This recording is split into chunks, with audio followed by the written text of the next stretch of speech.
Alam mo ba na, may 7 gods of personification, ang mga Diyos na sumisimbolo sa emosyon at gawa. Iniuugnay ng mga sinaunang Griego ang lahat ng kanilang sinabi at ginawa sa mga Diyos. Naranasan mo na bang makatulog ng mahimbing sa isang gabi, bago ang isang malaking pagsubok? Nakakita ka na ba ng 500 pesos sa daan? Lahat ng iyan, ay gawa ng mga Diyos. Karaniwan, ang bawat pang-araw-araw na emosyon at pagkilos ay maaaring ikatawan o personified ng isang partikular na Diyos. Narito ang 7 Diyos na pinarangalan at hinanap ng mga Griego para sa patnubay. Plutos, ang personifikasyon ng kayamanan.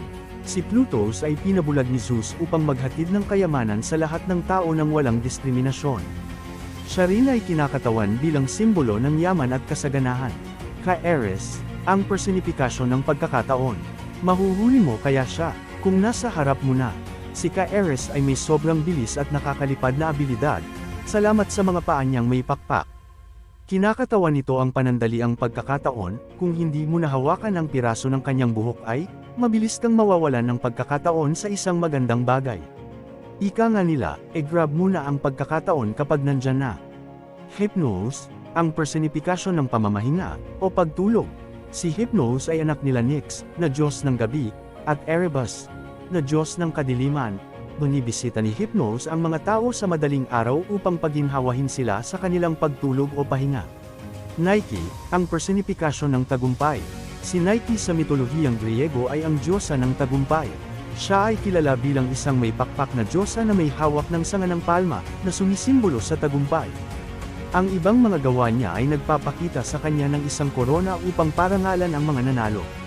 Siya rin ay nauugnay sa ibang mga diyosa tulad ni Athena. At alam mo ba na ginamit ang pangalan niya sa isang sikat na sleeper company?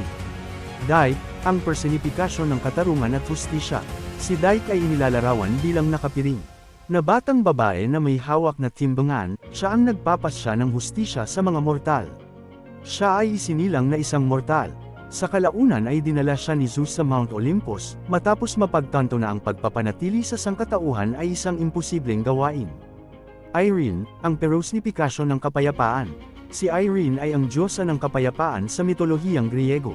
Siya ay itinuturing na personifikasyon ng kapayapaan at katahimikan. Bilang isa sa mga Hore, kasama ang kanyang kapatid na si Dike. Siya ay nagbabantay sa mga pintuan ng langit at kumakatawan sa mga panahon.